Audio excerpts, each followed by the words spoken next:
William Shakespeare বলেছিলেন, আমি সবসময় সুখে থাকি কারণ আমি কারো কাছে কোনো এক্সপেকটেশন রাখি না। আর এই সত্যটা আমি তখনই বুঝেছিলাম যখন আপন ভেবে ধরা হাতগুলো নিঃশব্দে ছুটে গিয়ে আমাকে একা হাঁটতে শিখিয়েছিল। কারণ একটা সময় ছিল যখন মনে হতো মানুষ ঠিক ততটাই করবে যতটা আমি তাদের জন্য ভেবেছি। বন্ধুদের কাছে আশা রেখেছিলাম, তাদের নীরবতাই শেষমেশ জড়িয়ে ধরল আমাকে। সম্পর্কের উপর স্বপ্ন সাজিয়েছিলাম, এক ঝড়েই সেগুলো উড়ে গেল ধুলো হয়ে। তখন বুঝলাম, সুখ পাওয়ার মধ্যে নয়, সুখ লুকিয়ে আছে প্রত্যাশা ছেড়ে দেওয়ার মধ্যে। জীবন খুব ছোট, প্রতিটা দিন নতুন এক শিক্ষা। কখনো চোখে জল, কখনো ঠোঁটে হাসি।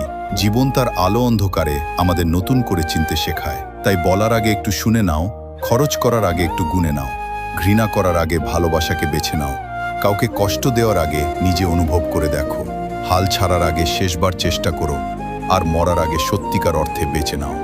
জীবনে মানুষ আসবে, কিন্তু তারা তোমার